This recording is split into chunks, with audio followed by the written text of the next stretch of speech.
Oya, Eya, ça y est, s'abonnez-vous, abonnez-vous, s'abonnez-vous, abonnez-vous. Voilà, elle a dit de s'abonner. Abonnez-vous, s'abonnez-vous.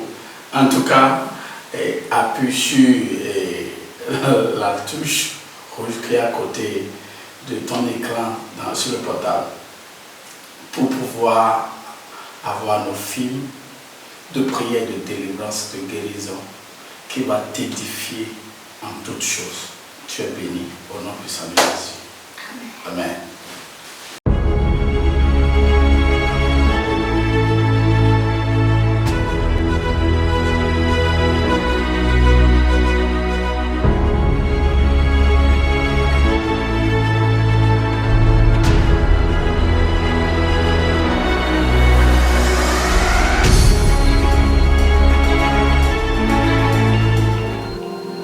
Mon Dieu, merci. Merci pour tout ce que tu fais dans ma vie. Merci pour ta protection. Merci pour ta main puissante sur ce ministère. Dans mon foyer, que ton nom soit loué à jamais. Je suis venu vers toi comme d'habitude. Seigneur, mon Dieu, il y a ce problème qui a l'habitude de venir vers moi et je ne sais plus quoi faire. C'est le problème de mari de nuit. Il y a plusieurs personnes qui se plaignent de mari de nuit. Et ta parole dit dans Jérémie 33, verset 3 que invoque-moi, tu as promis de me répondre et de me montrer des choses secrètes que je ne connaissais pas. Cette situation, je veux comprendre l'affaire de mari de nuit. Seigneur Jésus, révèle-moi quelque chose, dis-moi quelque chose, éclaircis-moi. Ta parole dit dans Jean chapitre 1, verset 5 que la lumière luit dans la ténèbres et les ténèbres n'ont plus de puissance. Seigneur, je veux comprendre ce domaine spirituel. Je veux t'entendre. Je veux t'écouter. Oh, chers serviteurs de Dieu, je suis l'ange qui révèle les secrets. Je suis venu parce que Dieu m'a envoyé pour te révéler les grands secrets que tu as demandés. Beaucoup souffrent parce qu'elles ignorent les racines spirituelles de leur douleur. Le mari de nuit n'est pas une imagination. C'est un esprit d'alliance, de contrôle et de destruction silencieuse. Écoute-moi bien, serviteur. Les conséquences de cet esprit sont profondes, comme fleuve caché. Laisse-moi te faire montrer ceci. Tu vois cet esprit très sale? Voilà le mari de nuit de certaines des femmes. Ces femmes sont très belles. Mais voilà le mari de nuit qui vient tenir de rapport sexuel avec elle. Oui, serviteur de Dieu. Il est très sale. Tu le vois, non? Il n'est pas le seul. Il y a différents types de mari de nuit. Regarde ceci aussi. Tu vois là où il est? Il y a certains qui restent dans les bars. Certains maris de nuit qui restent dans les bananiers, au bord des mers. Pour certaines, ils sont sous la mer. Ainsi de suite. Laisse-moi te dire que le monde dans lequel vous êtes, c'est un monde rempli par des choses spirituelles. Et il faut être spirituel pour comprendre des choses spirituelles. Laisse-moi te dire que le mari de nuit qui opère dans la vie de quelqu'un va déterminer ce qui va se passer dans la vie de cette personne. Le mari de nuit de certaines femmes, il ferme le ventre à ne pas concevoir. Chaque fois qu'un embryon essaie de se former dans le ventre d'une femme, ce mari de nuit souffre la mort. Ils font couler le sang avant le temps. Les médecins parlent d'infertilité inexpliquée. Mais ce sont eux, ces maris de nuit, qui détruisent tout ce qui est là. Ils peuvent faire disparaître le fœtus qui grandit. Serviteurs de Dieu, chaque nuit, ces maris de nuit vont dans le sommeil de leur victime pour la souiller. Il les fait rêver de mariages obscurs, de plaisirs honteux, de visages sans nom.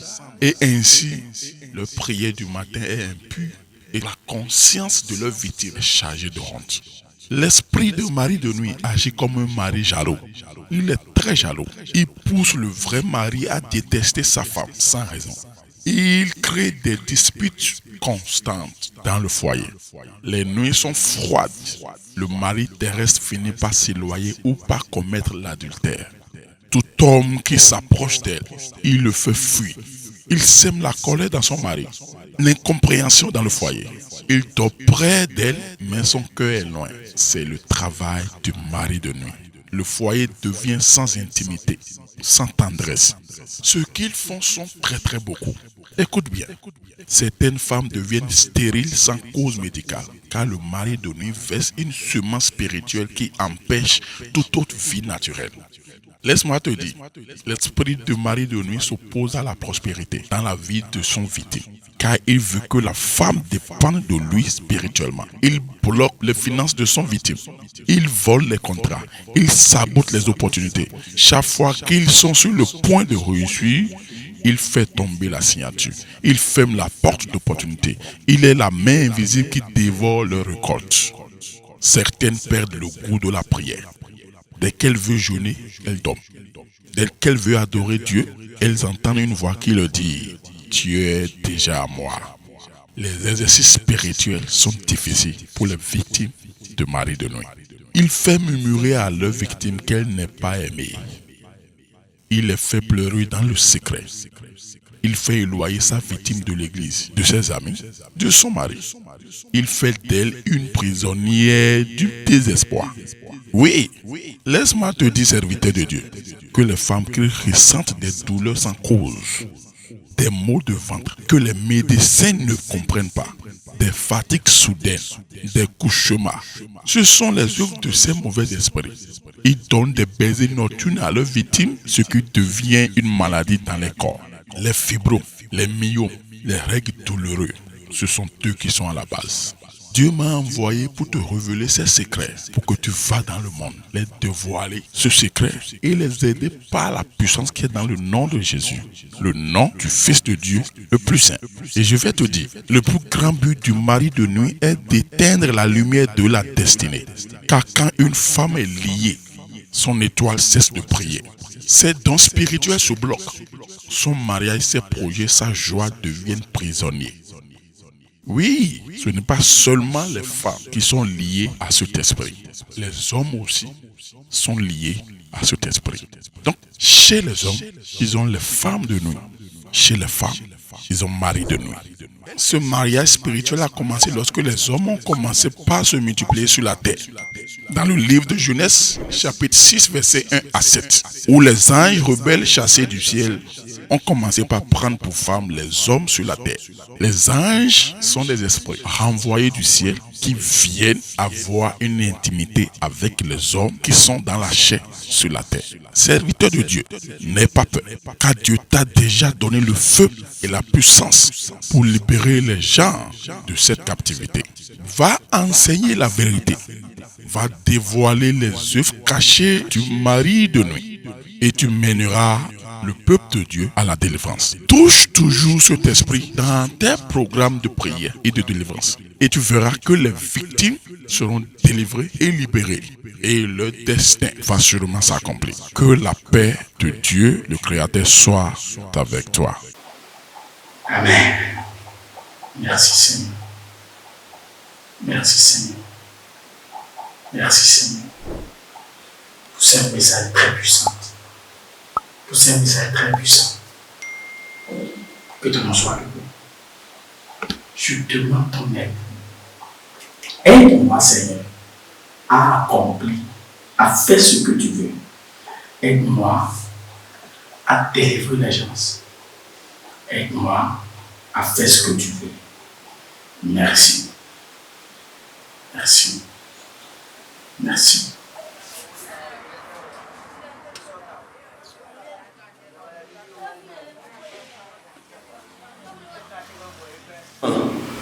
Ah, bonne arrivée.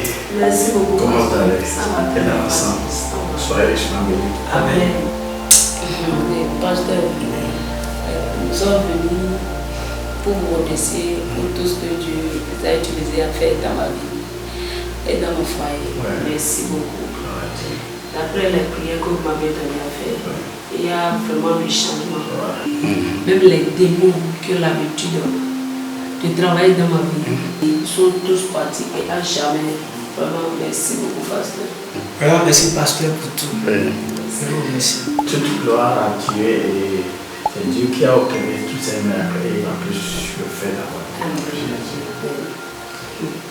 Oui, Pasteur, nous avons une petite enveloppe pour vous. D'accord. Merci beaucoup. Soyez richement bénis. Dieu va vous bénir abondamment. Pasteur, s'il vous plaît, j'ai une petite question à vous poser. Ouais. Il y a quelque chose qui m'étonne. Ouais.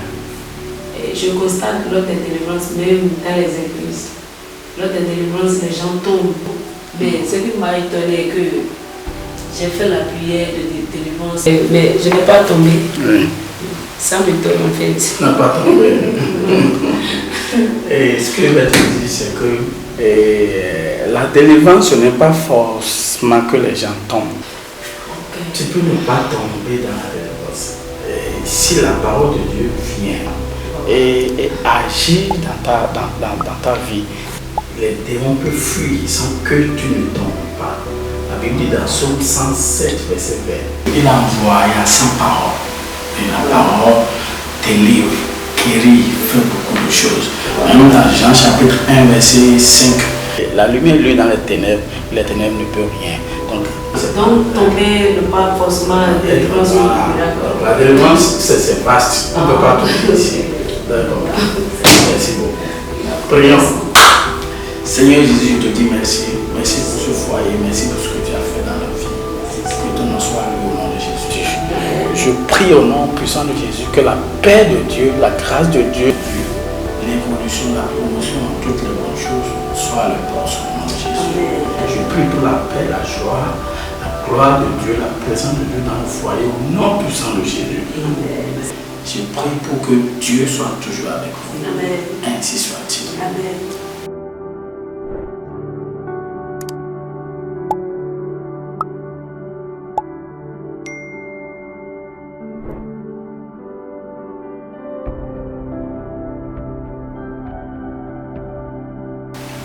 Au nom de Jésus, nous allons prier. Amen. Et avant que vous ne partez, je veux vous dire quelque chose. J'ai vu quelque chose qui a besoin de prière dans les brefs délais concernant votre couple. S'il n'y a pas de problème en fait. Entre nous, il n'y a plus de problème. Il y a encore un problème. Sinon, j'ai vu que vous êtes debout, mais vous avez fait tout. Pasteur, je crois que c'est vrai. C'est vrai? Oui, c'est vrai. C'est vrai. Il y a vraiment des problèmes entre nous. Qu'est-ce qui ne va pas? Vous le savez, je ne suis pas d'accord avec mon mari. Il m'a offensé. Offensé? Oui. Il m'a offensé. Et je ne vais jamais le pardonner. C'est difficile de le pardonner. C'est allé jusqu'à ce point? Oui, c'est plus que ça, pasteur. Ce que je suis en train de voir sur votre foyer est très grave. C'est que quelque chose veut se passer. Pasteur, en réalité, il n'y a pas de problème entre nous. Ce qu'elle dit m'étonne. Oui, pasteur. Ce qu'il a fait a tellement blessé mon cœur, de telle manière que je ne sais même pas si je vais le pardonner dans ma vie. Tu ne vas jamais le pardonner. Non, pasteur. Est-ce que je vais te dire, je vais te faire lire une partie dans la Bible. La Bible dit, dans Colossiens 3, verset 13, en cette partie, Colossiens 3, verset 13, lis et écoute ce que la Bible dit. Supportez-vous les uns les autres. Et si l'un a sujet de se plaindre de l'autre, pardonnez-vous réciproquement. Pardonnez-vous réciproquement. De même que Christ vous a pardonné, pardonnez-vous aussi. De même que Christ vous a pardonné, pardonnez-vous aussi. Donc si Christ t'a pardonné, toi aussi tu dois le pardonner, malgré tout ce qu'il peut te faire. Pasteur, pardonnez ce monsieur. Je ne vais jamais le pardonner. Ok, dis-moi, qu'est-ce qui ne va pas? Qu'est-ce qui s'est passé? Pasteur, voilà ce qu'il m'a fait. Tu te souviens?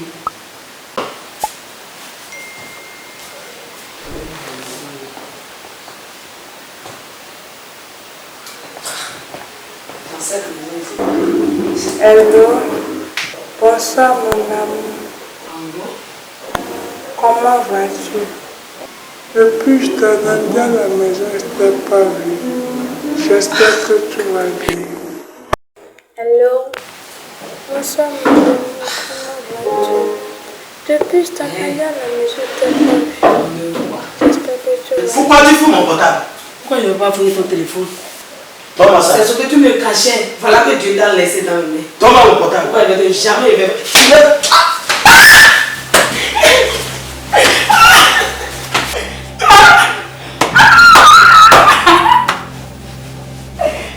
Ça veut dire quoi?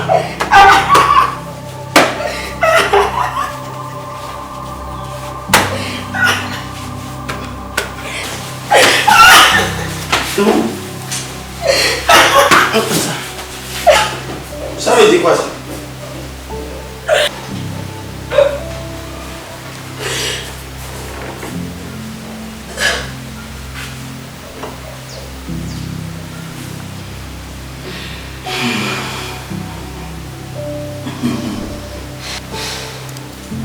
Mais pasteur, cela s'est passé, ça fait plus de 3 ans. C'est avant ma conversion à Christ. Et je lui ai demandé de me pardonner et aussi, elle m'a dit qu'elle m'a pardonné. Pasteur, cela fait que j'ai perdu la confiance en lui. Si je me rappelle de ça, c'est une grande plaie dans ma vie, pasteur. C'est difficile à le pardonner. Ça fait longtemps. Parce qu'elle disait tout ça, moi aussi, je peux dire qu'elle m'a offensé. Et cela me fait peur. C'est une grande pleure dans mon cœur. Elle aussi t'a offensé. Et voilà. Moi, elle m'a offensé. Lorsqu'on était dans le fiançage, on avait 5 ans. On était 5 ans. Tout le temps, si je vais la toucher, elle me dit qu'elle est vieille. Mais après le mariage, elle n'est pas vieille. Parce que cela m'a trop fait mal. Ah, donc vous avez gardé tout ça dans votre cœur. Mais est-ce que vous savez que cela peut encore ouvrir la porte au mari donné de continuer par travailler dans votre mariage? Et même cela peut bloquer toutes vos activités. Comment ça? Comment ça, pasteur? Écoutez-moi bien, vous devez vous pardonner. Le pardon est très important dans le mariage. Dans la vie à deux, il arrive que des paroles ou des gestes blessent profondément. Peut-être une discussion qui a laissé des blessures ou une déception qui a créé la colère et rancune. Mais écoutez-moi bien, le pardon n'est pas un choix optionnel. C'est une nécessité. Dans un mariage, je le redis, le pardon n'est pas un choix optionnel. C'est une nécessité. Jésus a dit, si vous pardonnez aux hommes leurs offenses, votre Père Céleste vous pardonnera aussi. C'est-à-dire, si tu pardonnes ton prochain, le Père Céleste va te pardonner aussi. Matthieu 6, 14. Vous entendez ça? Ce n'est pas seulement pour l'autre personne. Le pardon, c'est pour celui qui pardonne. Le pardon, c'est pour celui qui pardonne. Garder la rancune, c'est comme boire du poison et attendre que l'autre personne souffre. Ça détruit l'amour. et la joie que Dieu veut pour votre foyer. Paul nous dit encore, soyez bons les uns envers les autres. Soyez bons les uns envers les autres, compatissants, vous pardonnant réciproquement, comme Dieu a pardonné en Christ. Vous voyez, si Dieu nous a pardonné, même quand nous ne le méritons pas, alors vous pouvez pardonner à votre conjoint. Madame, tu dois pardonner à ce monsieur. Monsieur, tu dois le pardonner. Imaginez un instant. Un foyer à chaque offense est libéré, où les blessés passés ne sont pas ressortis. À chaque dispute, que se passe-t-il? L'amour recommence à circuler. La confiance renaît. La joie revient. La Bible dit dans Proverbe 17, verset 9, la Bible dit que celui qui couvre une offense cherche l'amour. Tu vois, couvrir une offense, ce n'est pas ignorer la douleur, c'est choisir de ne pas laisser cette blessure empoisonner votre mariage. L'ennemi veut empoisonner votre mariage, veut détruire votre union. Mais si vous couvrez une offense, ça, c'est entre nous et c'est terminé. Vous allez voir que votre foyer n'aura pas de problème comme pour certaines personnes. Mon conseil pour vous aujourd'hui, choisissez, décidez de se pardonner. Choisissez d'oublier. Parlez. Excusez-vous. Libérez vos cœurs. Chaque fois que la colère revient, rappelez-vous de ce que je veux dire. Le pardon est un acte de force, pas de faiblesse. C'est la voie vers la liberté, la paix et un amour renouvelé. Dieu est avec vous. Il veut restaurer votre mariage. Rien n'est plus puissant que deux cœurs qui choisissent le pardon et l'unité. Si vous appliquez cela, votre foyer, écoutez-moi bien, tout ce que je viens de dire, si vous les appliquez un à un, votre foyer deviendra un lieu de joie, de confiance et de bénédiction.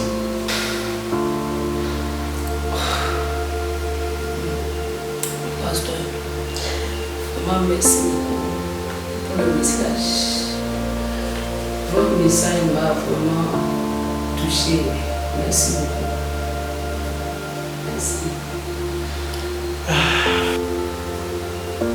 Je te pardonne aujourd'hui avec tout mon cœur. Merci beaucoup. Je te pardonne aussi. Merci. D'accord, prions. Seigneur Jésus, je te dis merci.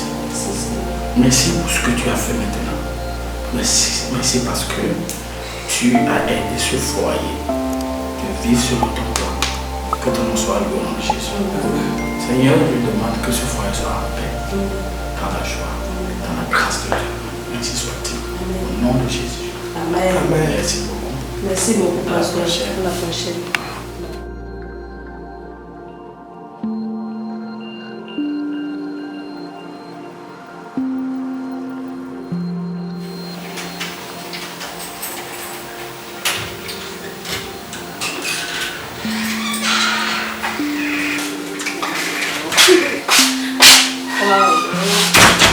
Ah, Dieu merci. C'était pas du tout facile. Vraiment, vraiment. Le pasteur nous a beaucoup aidé aujourd'hui. Merci Seigneur. Merci. Vous avez Et je sens une grande paix dans mon cœur. je te remercie beaucoup d'avoir me pardonné. Je te remercie aussi. Merci beaucoup pour m'avoir pardonné. Ah, ok, d'accord.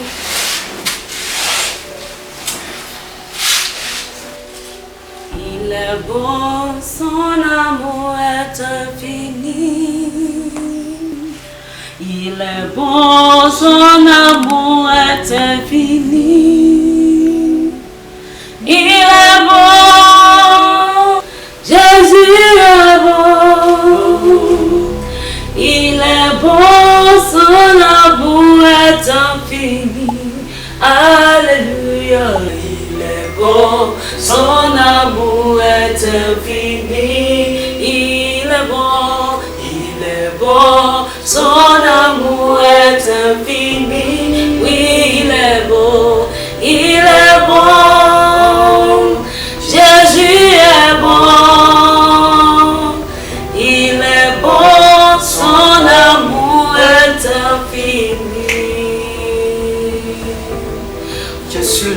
envoyé par Dieu.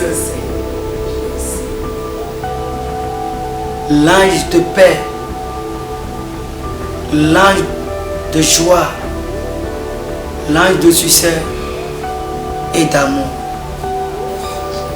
Puisque vous vous êtes pardonné dans ce foyer, maintenant, tout ce que vous allez demander au nom du Père vous serez accordé. À partir de cet instant, l'amour a commencé par régner au milieu de vous. L'amour, la joie, la paix, commencez par régner dans votre foyer, dans votre famille.